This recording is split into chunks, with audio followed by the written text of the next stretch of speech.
Welcome to the Kitsap Matters podcast. In each episode, we discuss the people, places, and things that make Kitsap County unique, covering local entertainment, restaurants, business, government, and anything else we find interesting, troubling, or just plain amusing. A brief disclosure, this is a community-focused podcast, not a financial podcast, but sometimes financial topics do arise. And since the host is a licensed financial professional, we have to include the following disclosure in every episode. The strategies and concepts discussed are for educational purposes only and do not represent specific investment, tax, or estate planning advice. Investing carries an inherent element of risk, and it's in everyone's best interest to consult a tax, legal, or investment professional. Kevin Campbell is an investment representative of, and advisory services are offered through USA Financial Securities Corporation, a registered investment advisor located at 6020 East Fulton Street, Ada, Michigan, 49301. Peaks Financial is not affiliated with USA Financial Securities Corporation. Hi, I'm Kevin Campbell, and today I'm thrilled to introduce Joe Hulsey and Mary Gorman, who are the creators and producers of the Poulsbo Blues and Jazz Festival, affectionately known as PB&J. Mary and Joe, thanks for joining me on the podcast today. Thanks a lot for being here. Yeah, glad to be here.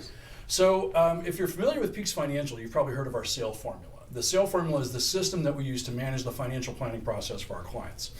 And if you've watched our podcast before, you see that we build it into this as well because it's all about the key components of our planning philosophy. In the name SALE formula, which is again our planning process, the first four letters of the word formula, which is FORM, represent something to us. It stands for family, occupation, recreation, and money. It's all about what matters most and what you can control.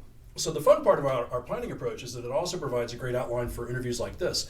So today we're going to dive into Joe and Mary's story and talk about what matters to them. So let's jump right into it. And today we're actually going to deviate from our normal process a little bit because we're really going to talk mostly about PB&J. Right on. Yeah, Right? I like that. Yeah. So again, thanks for being with me today. And obviously, by the way, Peaks Financial is also a supporter of the Poulsbo Blues and Jazz Festival. So full disclosure there. We are a sponsor of it. So, and it's because we believe in it. We have a lot of fun. The last year was a kick, right? That was an absolute blast. It was the first year. Let's talk, let's start off with the origin story of the Blues and Jazz Festival. Oh, I'm going first. Okay, so about 3 years ago, I came up with the idea of the name of the festival because I've been thinking about doing a festival for a long time. I didn't really think it had ever happened, but Poulsbo Blues and Jazz seemed a little catchy to me, and then I kind of got motivated after we went to 43 festivals in 2023, and we'd seen all of them and knew what they were doing wrong and right and all that, and so. So you did 43 festivals in 1 year? Yeah. Wow. Well, we were in New Orleans for 4 months, and if you've been there So for 40 a while, of them were in New Orleans? well, not quite, but Not quite. most of them. But I always say if you fall down in New Orleans, you've got two appendages in festivals, different Right. festivals. Yeah. Because they're everywhere, all day, all week, all whatever, and so it's kind of cheating going there. But So obviously huge music fans Yep. and huge live music fans. Went to 43 festivals and went, hold my beer, watch this, we can do this. Yep, that was pretty much it. And so I said, if we're going to do it, we need a nonprofit to get the money because we're not in it for the money. We don't make any money on it, but we're just in it because I was tired of driving through Poulsbo at 7:30 at night and having there not be a single car in the parking lot. I said, we've got to do something. And the mayor had said that she wanted something in the winter that would attract some people to Poulsbo. So I went to the Rotary Club and I said, hey, if we do this, I don't know if we're going to make any money. They may not make any money, but it'll be good for the community. And the Rotary Club said, yeah, we can do that. What do you need? And I said, maybe some money would be nice. I have no idea. Because we didn't have any cash, we didn't have any cash flow. So the Rotary Club said, we'll give you some money, loan you some money.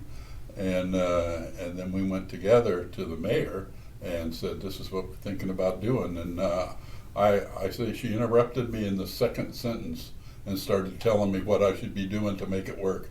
I think she was on board from the very beginning. So I came home and Mary said, we probably should have talked about this before you committed to it. And then her second, I love that look. yeah, her second sentence was, I guess we need some bands. And then, Right. so, Yeah, we need some bands. Might want to go get some of those. Yeah, Yeah, I've heard music festivals are better when you have bands out on. they are. most They of them are, yeah. 100% better. Yeah, so it was really, let's just go do something that's good for the town. And if we do it all in the town, if we do it all within walking range, then there's bound to be some business that falls out that's good for people. Yeah. So it's kind of unique and very different from any of the music festivals I've been to before, because it is, one, this is not an outdoor music festival. It is all indoors. It is not in the summer. It is not nice and warm. Like I just went to the Telluride Blues and Jazz Festival last month, I guess it was. I'm jealous. It was awesome. Yeah. Yeah. Thought about you two a lot while I was there. Yeah, thought about you too. Yeah. Cried I'm a sure little. you're with the little Cried curse a words little, after yeah. my Yeah, yeah. we were a lot more jealous of you Yeah. than It you were was, of us. You so. know, I had to go check out another festival just to make sure it was doing okay. It's Okay. on the list. Yeah, it was awesome. So, anyways, so I was at the Telluride Blues and Jazz Festival recently, outdoors, warm weather, all that kind of stuff. This is February in Poulsbo, Washington, Which makes it fantastic right? because there's nothing else to There's do. nothing else going on. Every band is available. Every club is thankful. Every person buys a ticket. It's great. It's shoulder season. And as far as the indoors goes, I don't know if you've been to South by Southwest in Austin, Texas. I've not. It's very similar to our festival, just on a grander scale, right?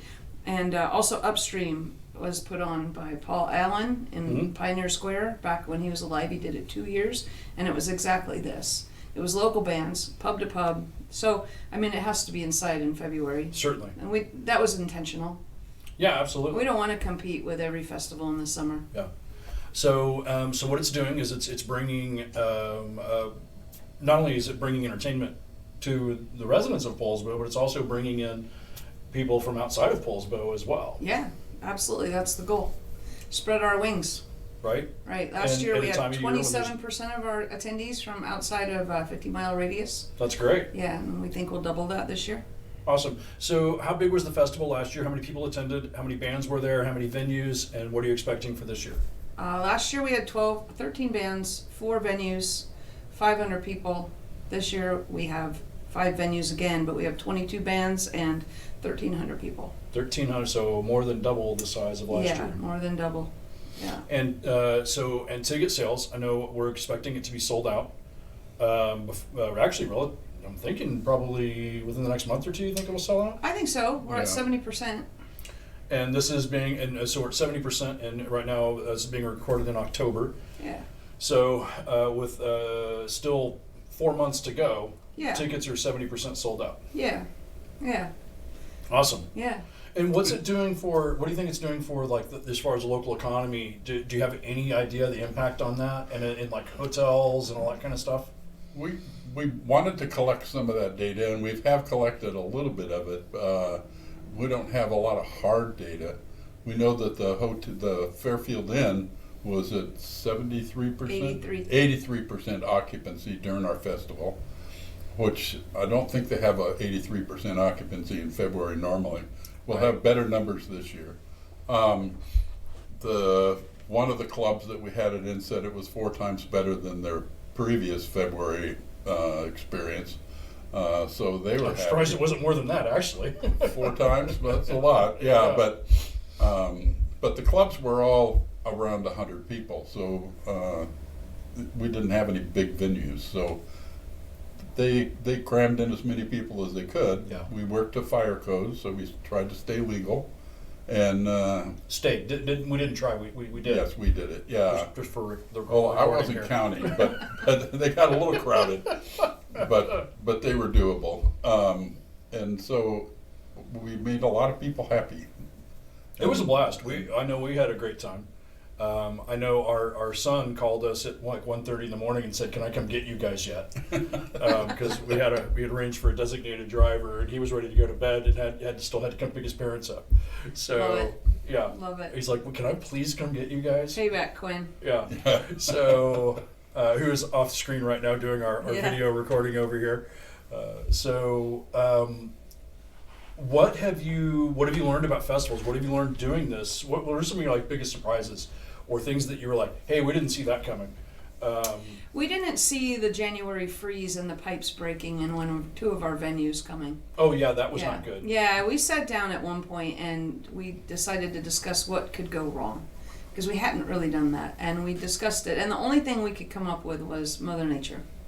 And that's still the only thing we can come up with is Mother Nature. If she doesn't play, I Yeah. can't overcome that. So last year, in the 2024 PB&J, two of the venues experienced broken pipes and were scrambling to get reopened in time. Yeah, they opened Thursday before the fest. Yeah. So we were So a they little made stressed. it was within about 24 hours Yeah. of the festival launch. We were running on hope. We Yeah. weren't a little stressed. We were a lot stressed. You take away 25% of your capacity the day before the event. That's the Yeah, we got a problem. And that's three of the not good. bands. And Yeah. three of the bands. And three of the yeah. bands, Yeah. yeah. So that was kind of a learning experience there. What's been some of the cool factor? What's been some of the funnest, best thing about doing this? Well, I had secretly hoped, that we would sell out, because we knew we wanted to expand it the next year, and we wanted to create this buzz so we had a chance of expanding and selling the tickets.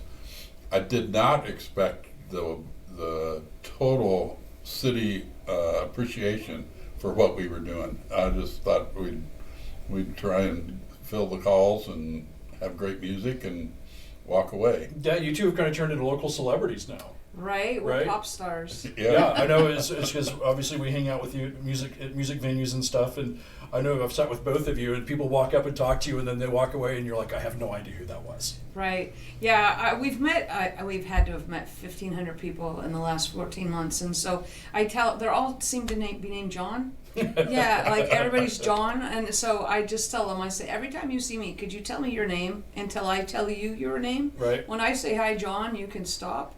But Right. I can't keep asking you your name each and every time, and it's just been a lot. But what we have found is a great community that we didn't know existed. There's a whole group of people that are on board with the blues, that are following the blues trail around the state of Washington and further, that want to bring good music to the Pacific Northwest, and that are just trying to keep the blues alive. So there's a whole group. There's 1,000 people doing it just in this area. And you've experienced a little bit of that with Yeah. us. When we go, we know 20% of the people, and I figure in a couple of years we'll know them all, because it's just a small, tight group. It's been fantastic. And it's not just the big festival that's in February, but you've also launched these, I don't know what you're calling them, they're like mini concerts. Concert series. The concert yeah. series. Right. So that started because we were so successful at creating buzz. We needed buzz, because we're selling it to an audience that doesn't know the blues, that doesn't know what festivals are all about, and we're trying to fill the house. So we had to create buzz. Everybody wanted to had to want to come. So I created that. It was great. And then I looked and I said, there's this huge empty 12 months Right. before our next festival. We need to just remind people that we're out there and give them a little bit of exposure to great musicians. So since the big festival in February of 2024, how many more of the concerts have you done? We've I done know 8. I've been at most of them. Yeah, we've the only done- ones I haven't been at is if I'm out of town. Oh, good man. Yeah, we've done 8. We have 2 left, and that'll take us to December 14th, and then we're going to be done until March. Wow. Right. So 11 concerts in addition to 10. We did 10. 10 Yeah. in addition Mhm. to the big festival. Yeah. So 10 concerts, 1 festival. That's Yeah. a lot. Yeah, it's been. That's pretty cool. I mean, Yeah, that's it's awesome. very cool. Do you anticipate that going forward? Is Yes. that some kind of cadence? We're gonna probably do a few less this year, for reasons too complicated to talk about today. But yeah, we're gonna do one about every 6 weeks is what we're thinking. Awesome.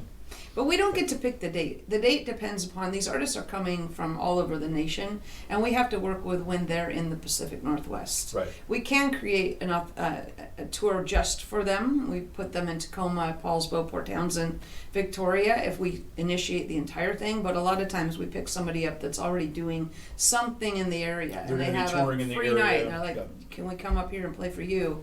So yeah, we don't have a whole lot of control over when, but we're shooting for every 6 weeks. Awesome. And all the bands that we've had have been spectacular. I mean, shocking that John Primer Yeah, shows that was up awesome. as a slippery pig where we have seats for 90 people, Right. and you've got this icon, Hall of Fame guy, who's sitting there playing for almost nothing. And if you consider, if you wanted to see him and he's in Seattle, you got to ride a ferry, you got to pay for the trip over there, and you got to pay for the trip back and all that stuff. Or you could just have him play in your hometown.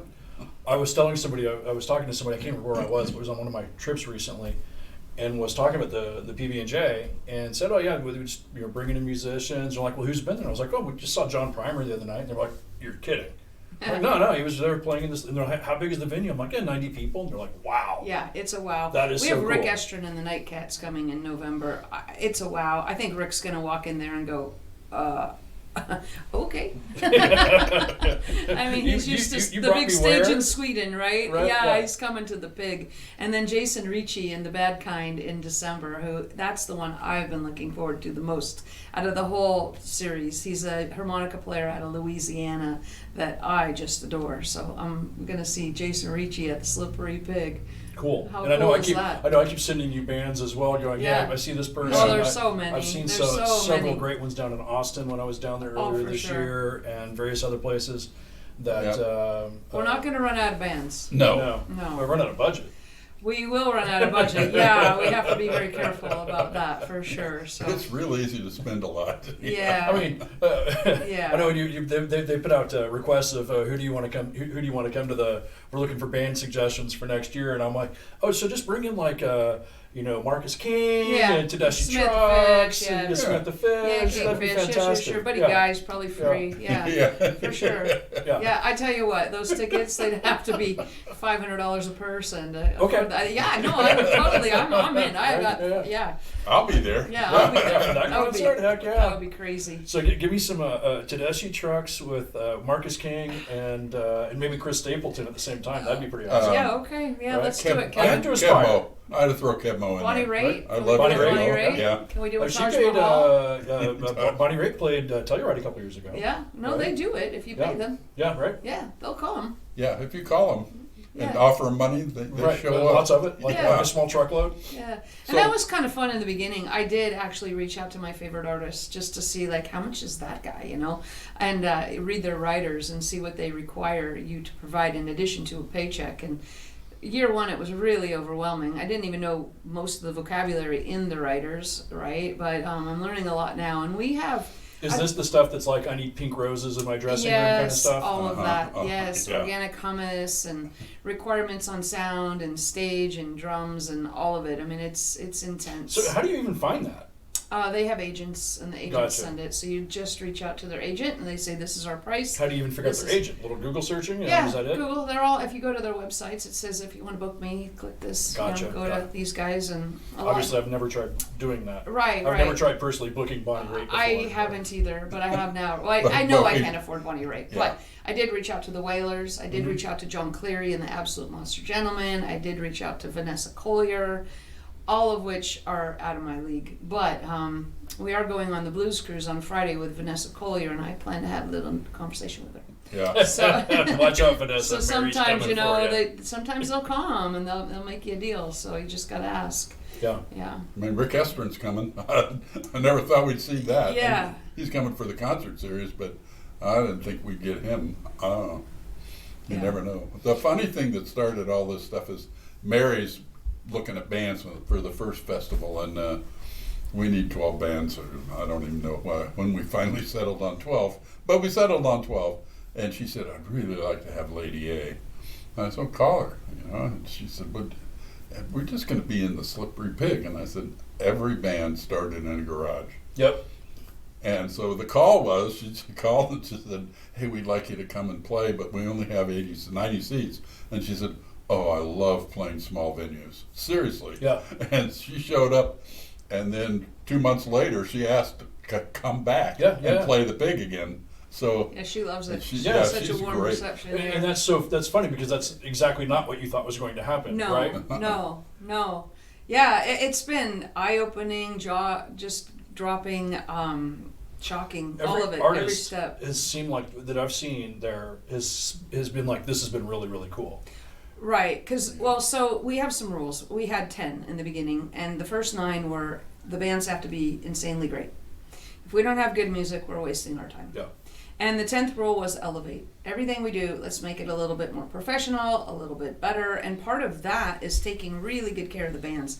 If you don't take good care of your bands, you're going to have a really bad reputation on the street. So we take really good care of our bands. They walk out of our festival going right on. When can we come back? Yeah. So we feed them, Do we we get to play house next them, year? we do whatever they need from us. And then we add a little bit more to it just to make them feel special. And it's working.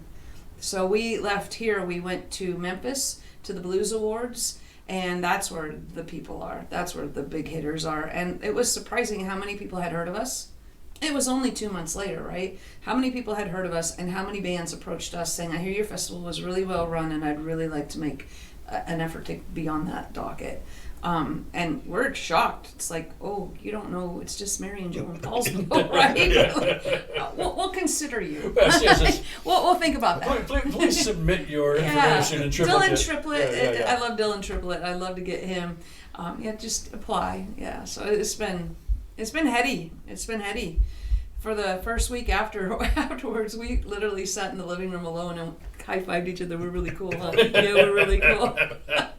And it's come down now, but been waiting my whole life to be this cool. Yeah, right? exactly. Yeah. I had no idea I was that cool. So it's just been a lot of fun. And like I said, we've met a lot of great people. And the outpouring support from people like you and other people in the community has been amazing. It's been a blast. Yeah. I mean, it's been fun to. Piece of Financial's been a financial supporter. Yep, you're but I a also VIP been, supporter. Right, VIP supporter. And You get the also, it's funny thing is like at one point I'll be a VIP and the other point I'll be working a door, I think. Oh, yeah, well. Yeah, I think I'm also on that. Yeah.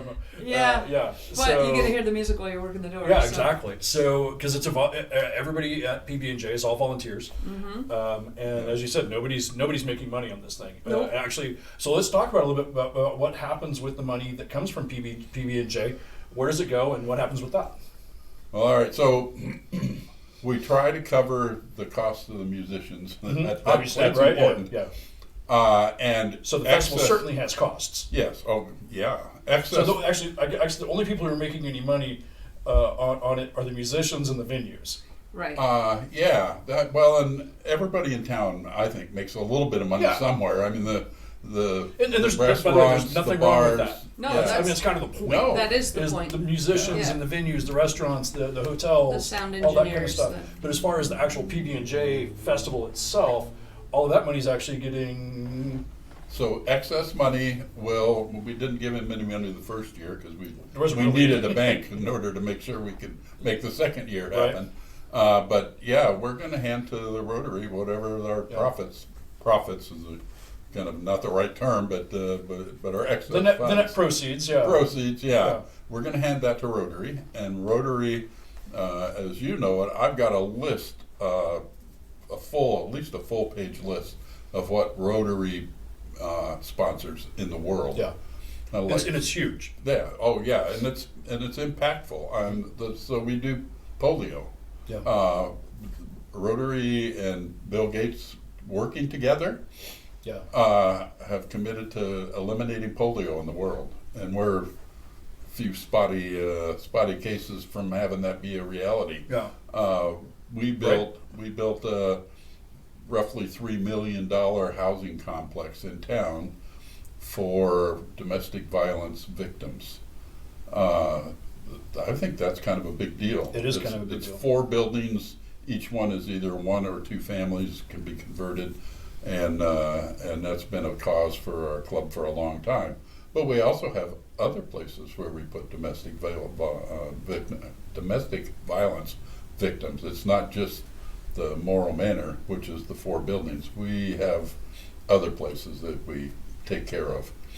I don't know. There's a lot of things. We got a park bench in town. I mean, it's kind of everything. It is. It's funny, and I asked the question like I don't know, but I'm asking the question because for the listeners and viewers, Joe and I are both members of the same Rotary Club, Yes. which is where we originally met. So, and Rotary does the Poulsbo Rotary does, and Rotary generally does an amazing job of things that you don't know are happening that is actually being funded by Rotary. A lot of the good things that happen in communities all across the country and all across the world happen because of the Rotary organizations that are doing things behind the scenes that you never see. Like, I'm betting the vast majority of the residents of Poulsbo know nothing of Morrow Manor, that $3 million project you were just talking about. Yeah, we're terrible at bragging. We really suck at PR. Yeah. So, but that's the beauty of it, is everybody isn't in it to it's get not credit. about, It's doing good things for the community and the world. It supports a lot of the funding for a lot of our local charities comes through Rotary. Rotary helps fund Fish Line. It helps fund Scarlet Road. It helps fund a lot of organizations and a lot of things that help a lot of people behind the scenes that people don't. Your average person doesn't know are even happening. So I made a list of all the projects that I could think of, all the different things that we do, and I sent it to our soon-to-be president, and he looked at it and he said, "Man, that's a good list." Yeah, we do a lot of stuff. I mean, we do scholarships for kids. We have foreign exchange students. We do. I have a one lot of them at my house. things. Yes, I have one of them at my house right now. I used to have one of them at my house. So. We just do a lot of things that are very positive. So where's the money go? It goes to a whole bunch of things that you and I even can't probably list in less than an hour, and then then the musicians are really happy about having a place to play in February, right? And the clubs are happy to have their rooms full. Yeah, good all around. So what do we have to look forward to for 2025, and then where do you see this going in the future? Oh, I would love for it to have legs. Yeah, I mean, I would love to hear that the 37th annual Poulsbo Blues and Jazz Festival is coming up. I'd probably be dead by then, but I mean, I hope it's a legacy. Not dead yet. Not dead yet, just a flesh wound. So, I plan to give it legs. I plan to build a solid foundation, and from day one, I'm working toward making it automatic so it can be run by somebody else. If I get hit by a bus, I still want the thing to go on, right? So I'm documenting everything. I'm trying to systemize everything so that Kevin Campbell can pick it up and run with it if you wanted to. And the only thing that a person would need to do for hopefully is choose good music. And I've even written how I would do that if I didn't know anything. So the point is to give it legs. I plan to work very hard at it for 5 years. And at that point, I'll reevaluate where I'm at in life, but I don't want to do this much work on anything for longer than that. I want to do other things with my time here on Earth, but I'm dedicated to 5, and we're at 1.5. So I think we're doing a pretty good job this year. Like I say, we have 22 bands. Our Friday night is insane. We had a little money this year, so we rented the Sons of Norway upstairs. It holds 465 people. We're selling 400 tickets so we don't overcrowd it, and we have 2 fantastic bands coming Friday. The Backstreet Jelly Roll, which I know you love, the Van Morrison cover band, local artists. Fantastic. Yep, 12-person band. And then after that, Mark Hummel happens to be coming through the Pacific Northwest with his blues harmonica blowout with 9 national level harmonica players. That is just... So the whole thing, I heard a little bit about this, the whole thing is nothing but harmonicas. Well, I'm sure they're going to have a guitar player and a drummer, but gotcha. Yeah, I mean, it's a harmonica blowout. Yeah. 9 a harmonicas. Professional, heavy hitter. Well, I don't know if it's 9 harmonicas or 7, I'm not quite sure. And they're going to bring up locals like Joel Atsley, Kyle Rowland's in the crowd, he'll probably get brought up as well. Maybe Stacy Jones. I don't know who they're going to call up that's local, but they'll Awesome. It's a blowout. So I'm actually looking forward to that Friday more than I'm looking forward to the Saturday, which, by the way, is killer. Saturday, we've got 20 bands coming. Each venue will have 4 bands. So we're going to start earlier at about 2 o'clock and end at about 10:30. Yeah.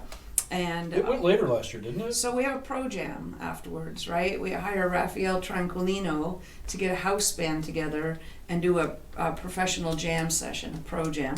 So he'll do that at the Pig. It'll start at about 11. We're not advertising it. It's just word of mouth. If you know, you know.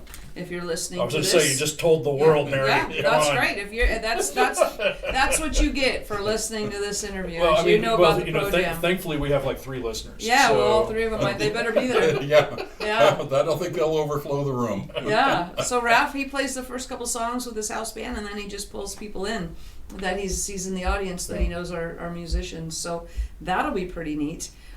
We haven't talked at all about LTD.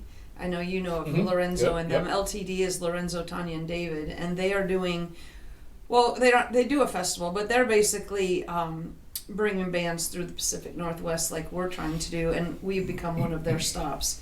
And what they add to us is Lorenzo knows every musician on earth and has for 30 years. So when I told him I would love to see Jason Ricci, he was like, oh, I'll give Jason a call. I'm like, come on, really? He just knows all of them. And so he's able to bring us really good music, and they can back the bands if need be. Lorenzo plays the keys, David plays the drums. And so what I ended up doing was I gave them the main stage at Sons of Norway for Saturday night, and they're filling that docket. I gave them a budget. They're bringing in the stage, the lights, the sound engineers, and the bands. They're doing a green room. They're providing everything they need to do. And their lineup at the Sons is killer. Awesome. Yeah, it's killer. I love the way they've done this. And I was joking with Lorenzo when we ran into him at the Dock Street that I was like, so were you guys just like sitting around one day and going, hey, how can we get all these really cool national musicians to come play with us? Right? Probably. Right, yeah. A little bit of that. Well, let's invite them up to tour, and if they need backup, well, we're here. Yeah, right on. Yeah. It's a great formula. Yeah, it's a great formula. Awesome. Yeah, we met him on the Blues Cruise last year and found out he lives in Bremerton. I'm like, well, we need to have a conversation, and we've become really good friends, and I think we're doing good stuff in the neighborhood. So awesome. I love it. So yeah, what do you expect for 2025? Just mo bigger, mo better. I mean, people say if I sponsor your festival or if you raise the ticket prices, what does that get you? Get you better bands. Yeah. Right? Last year our most expensive band was $2,500. This year it's $10,000. Wow. So more better, more money, more better, right? And so we try to balance our bands with there was a point in time where our festival was starting to look like the skinny white guy harmonica player festival. Like we just had so many of them, you know, the Lee Oscars, the Joel Atsleys, the whoever's. I'm like, they can't just be that. So we literally got a big whiteboard and we started balancing blues and jazz, of course. We need to honor both of those. Local and national. I definitely, I'm hard over about making sure our local guys get to play because it's Poulsbo and they need recognition. We have a great music scene. Yeah, we have a great music here scene. Just on its own without bringing anybody in. Absolutely. I've noticed like, now obviously you guys travel for music, so a lot of times when you're going someplace, you're traveling to a music scene. I'm amazed at how often when I travel on business or for fun or whatever, and we get someplace and I'll go to like the hotel concierge or whatever and go, hey, where's some live music tonight? And they're like, yeah, we got nothing. And like in towns that you would think would have a great music scene. Yeah. Yes. And you're like, and there's like nothing. Yeah. And so Poulsbo, something we have kind of cool here is we actually do have some really talented musicians who, interestingly, also do a lot of collaboration between them. Mm-hmm. Where there's a lot of the bands kind of they don't fight. They help. Yeah. If you need a drummer, we got a drummer. Oh, my guy's sick. They'll jump in. It's not a competition. It's a community. Yeah. And last which year, is very unusual in the music world. I have heard that to be true. I mean, I don't play, but yeah, I guess we have a pretty nice thing going on. So yeah, we definitely bring those locals in for sure. Not only because I want to, but because they're fantastic. And then we balance black and white too. For a while there, we're like, there are no black people in our festival. This is a blues festival, and there's a lot of people that sing the blues up here, but we just felt that we needed to balance that as well. So we're balancing national, local, blues, jazz, and he brought up, we need to balance male and female as well. I do that, yeah. So we have a nice variety of, a black blues lady and a white jazz man and whatever, just so whatever you want to hear, we can help you out. And we try to get all genres as well within the blues and jazz. I mean, there's many types of blues and jazz, right? So we're doing our best. You get on the jazz spectrum, and it can be cocktail lounge kind of music. Absolutely. In some cases, and then also onto the blues the blues bleeds over almost into a southern rock Yep. in many cases. Yep. I saw a band in Telluride that I really liked. Have you seen Robert John and the Rex? No. Have you run into them? No. They kind of touch that as well. Kind of like, I would throw, some like Marcus King and some of the other guys who are on the edge of. Yeah, did you see him when he was in town? I saw him in Louisiana. Yeah. So yeah. It's a good thing he's a good musician, right? He's nothing to look at. He's nothing to look at, man. But have you seen his wife? Yeah, she's a knockout. Yeah. All you gotta do is play guitar. Yeah. You can pull anything that's what you every time I want think if of you it, play I saw a guitar. picture of them together. I'm like, Yeah, how did that happen? Yeah. But he's he is so amazing. good. Yes. He's amazing on stage. Yes. He's fantastic. But there's some of those bands that are kind of on the blues. Well, there's definitely an overlap between Southern rock and blues, right? Absolutely. They kind of intertwine. So it's a big spectrum. Yeah, and we struggle a little bit because we've spent so much time in the South where there's real solid, no kidding blues, the John Primers of the world, Right. that kind of thing.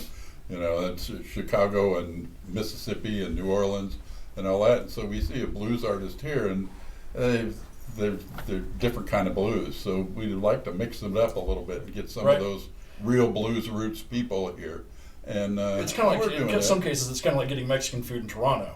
Yeah, Right. That's yeah, a great exactly analysis. right. Yeah. Yeah, I was we have a talking to. Toronto act Yeah, coming. some of them might be okay, but I had a couple people come up to me this summer. We went to a whole bunch of fests in the Pacific Northwest, and two people individually came up and said, blues just kind of is a little bit of everything anymore. And I said, no, blues festivals in Washington State are a little bit of everything.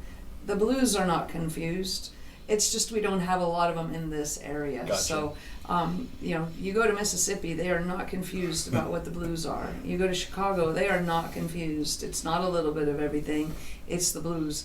So we're trying to bring in some Delta. We're trying to bring in some Chicago. We're trying to keep it authentic, keep it as real as possible. So part of this too is an education for our locals. So many people are like, blues, that sounds sad and boring. Oh no, it's not sad and boring. It's uplifting and I lost the word, but you get what I'm trying to say. So we're just trying to make it a variety to please everybody. And some people will say, well, I can't hear 20 bands. What do I do? Tell me what you like, and I'll tell you where to go. Do you like Zydeco? You want to go to Zydeco? You want to go to lounge music? You want to dance? What do you want to do? And I can help you out. yes. Yes, well, Yeah, me that's- too, right? yeah, I know. a little bit all of it. That's the frustrating part for us, is we love them all.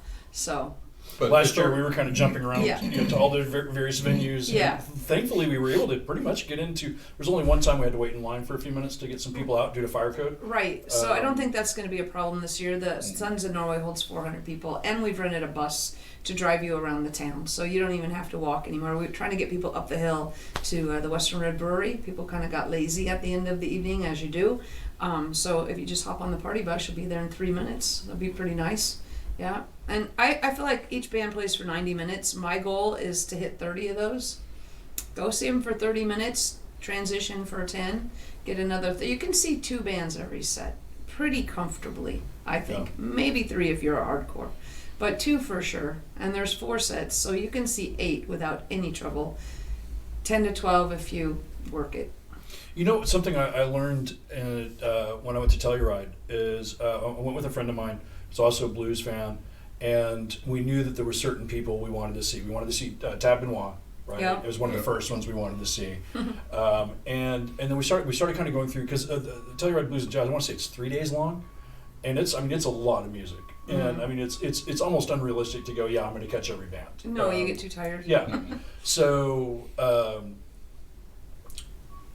it was funny is we had a list of the bands that we thought we wanted to see, and we saw most of the ones we wanted to see. But the funny thing was, what we realized is that we went around about that all wrong. We Yeah. should have gone to see the bands we didn't know. 1,000,000%. Yep. Because I know Tab Benoit. He's on my Spotify. Yeah, but you can see that in the Coliseum, right? Exactly. Go see the But little there were guys. so many amazing acts. Taj Farhat. We were talking about that. You sent me a picture of him, right? Yeah, I got a selfie with Tom. That kid is amazing. Yeah, He's I think 15 years old now, yeah, and is from like Australia. from Australia. And it Yeah. was so funny. He's like, hey, when he's up on stage, he's like, I want to say thanks to my mom and dad for getting me here. Yeah, right? they've been 'Cause he's working 15. hard. He's 15 Yeah. years old. He lives in Australia, and he's playing the Telluride Blues and Jazz I Festival. know, crazy, right? And there was another young lady there, Grace Bowers, I believe, who's like 17. No, she's like 19, I think now. I have heard of her, and I don't know why, but I know who you're talking She about. got sponsored by Fender when she was like 15. Okay. And she was like one of the pandemic internet sensations.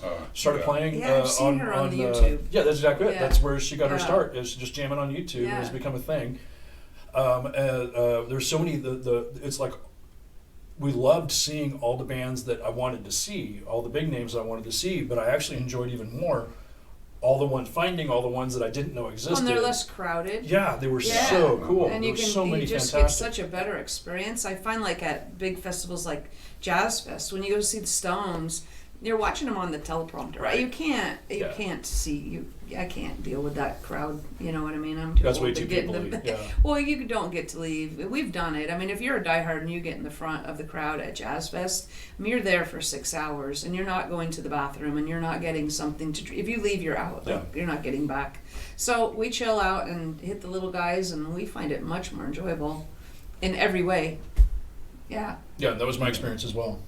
Yeah, so one of my favorite times at Jazz Fest, I've been there, I don't know, 15 or 20 times, I don't know, was we caught an act just by accident, and they were so inspirational, and they've hit it big now. It's War and Treaty, and it's just a duo, husband and wife, and they just melted your heart, and their singing was phenomenal, and I'll try and see if we can get them for the next year. Oh, I don't think we can afford I don't more than think three. we I've got a couple If I tell 'em- suggestions for Yeah. If I tell them my Yeah. story about when I saw them, Yeah. when they made their first Jazz Fest, maybe they'll say, all right, No. you got a fan here. And I don't know. So, I so I don't want to think put so. on your list for the 2026 festival. All right. Check out, see if you can get Robert John and the Rex. All right. They were great. Saw them at Telluride. They were fantastic. They were one of the ones that one of the biggest crowd pleasers, I think. at Robert Telluride. John. Robert John and the And the Rex. Rex. Okay. And they've actually got a lot of music out. I was Where do surprised. where do they live? I want to say they're East Coast, North Carolina, South Okay. Carolina, something like that. They were great. And then one I saw in Austin a few months ago, Paul Val. Val? Paul Val, VAL. Oh, Paul Val. Paul Val. You can Don't check know them both either. out on Spotify. They were fantastic. He was fantastic. I love that. It was a tiny little dive bar in Austin. Perfect. And I was like, hey, I'm in Austin, right? Great music scene. And I checked out. I was like, where should I go? And people told me about this bar I should go to. I got there and I was like, it was not real great. And there was one act up that was okay. And they were getting ready to wind down, and I was like, okay, I'm going to find someplace else to go. And then all of a sudden, I started noticing the bar started getting really crowded for somebody else coming in. I'm like, okay, maybe I better stick around and see this. Smart. It was this guy, Paul Val, a fantastic guitarist. And that's how we pick our artists. We Yeah. go hear them. Yeah. We go it to was a great festivals show. and we'll find one every 4 fests. Yeah. One artist Yeah. that we're like, that guy. Yeah. So Yeah. we So were that- at Winthrop, and they had fires and bad weather and everything, and so it was a little messy. Winthrop's a great festival; it's one of my faves, and so this guy shows up and he starts to play on Sunday morning, and they had 5 of their 12 acts or whatever they had not shown up. So this guy was Because of the clearly- fires and everything? Yeah, because the airplane world had gone to heck, and they couldn't fly all their flights because their computer systems were down. Everything was working against them. Yeah. That So, was when I'm- several of the airlines were struggling. Uh-huh. Yeah. All of them. And you had the fires going, and right? Yeah. It was great times. So I'm sitting there, because I'm a diehard and stupid. I'm sitting there, and this guy starts playing, and I knew he wasn't on the original card, and so I'm listening to him, and I said, "Oh, this guy's good." And we had 2 friends with us who were bluegrass fans, and both of them independently came up to me and said, "This guy's blues," and I said, "Yeah, he is. He's playing our festival." Cool. I went up to him afterwards, and I said, "Hi, I'm Joe Hulsey. Here's I'm my Joe Hulsey. card." You may have heard of me. Yeah, Him here's and my Self card. and the Tornadoes. Yeah, Cool. Kevin and Self. then I read up. I I've heard that did it name by. somewhere before. Have you? Yeah. I read up on him, or just listened to him, and I said, "I like this guy. I want to hire him." And then I read up on him. Man, he's multi-award winning, he's done everything. He was really great. I thought he sounded great. Let's go with this guy. Awesome.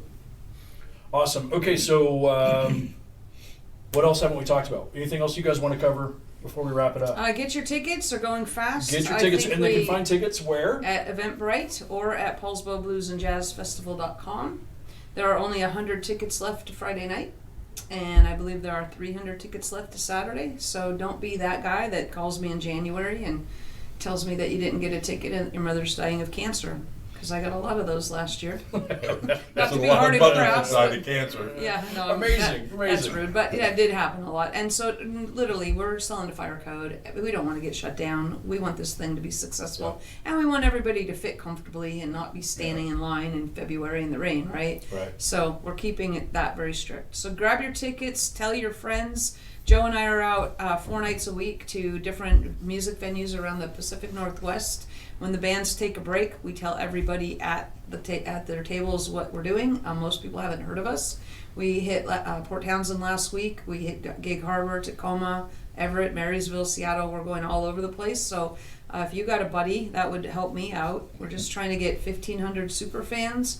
And I think when we get 1,500 super fans, we can quit going to bars all the time and, spreading the word, right? I mean, it's rough work. It is. Well, going to listen to music, going to bars every night. It's not bad for the first 4 months. And then it's like, I can't. Like, it takes a lot. If I have to have one more greasy cheeseburger. Yeah. You definitely make sure you drink a lot of water and, eat at home. So we're doing that and just trying to spread our wings wide. I'd say we have 800 fans. We need to double that. And then, like with anything, your business, my real estate business, once you got a group of super fans, you're ambassadors.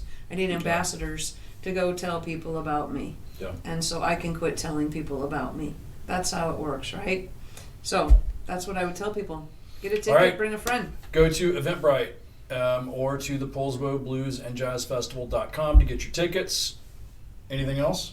Thank you for having us. Yeah. Thanks for being here. This has been a lot of fun, Yeah. and I'm really looking forward to the festival, and I love all the concerts. I love everything you guys are doing to help bring Thanks people for into supporting, Poulsbo. Kevin. Absolutely. You've been a really Thank big you. part of it from day one. I really appreciate you. Absolutely. And we're, as you know, we're huge supporters of live music and Yep. in our area, and so it's something that we have a lot of fun doing as well.